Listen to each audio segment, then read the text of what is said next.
তেলিয়ামুড়া শহরে প্রশাসনের উদ্যোগে শুরু হয়েছে উচ্ছেদ অভিযান।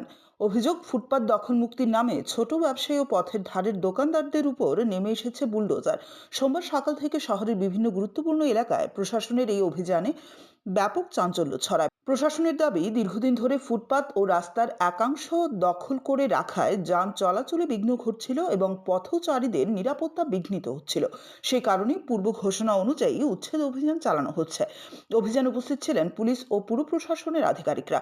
তবে ক্ষতিগ্রস্ত ব্যবসায়ীদের অভিযোগ, পর্যাপ্ত পুনর্বাসনের ব্যবস্থা না করেই হঠাৎ করে দোকানপাট ভেঙে ফেলা হয়েছে। অনেকেই দাবি করেন, আগে নোটিশ দেওয়া হলেও বিকল্প জায়গা বা পুনর্বাসনের স্পষ্ট পরিকল্পনা জানানো হয়নি। ফলে হঠাৎ এই উচ্ছেদে বহু পরিবার জীবিকার সংকটে পড়েছে। ঘটনাস্থলে কিছুক্ষণের জন্য উত্তেজনা সৃষ্টি হলেও পুলিশের উপস্থিতিতে পরিস্থিতি নিয়ন্ত্রণে থাকে। বিরোধী রাজনৈতিক দলগুলি এই অভিযানের তীব্র সমালোচনা করে একে সরকারের দমন নীতি বলে আখ্যা দিয়েছে।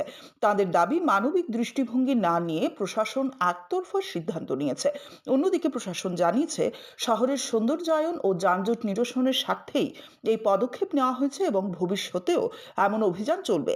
ঘটনাকে কেন্দ্র করে তেলিয়ামুড়া শহরের রাজনৈতিক ও সামাজিক মহলে শুরু হয়েছে তীব্র আলোচনা। ব্যুরো রিপোর্ট, অবিরাম 24x7।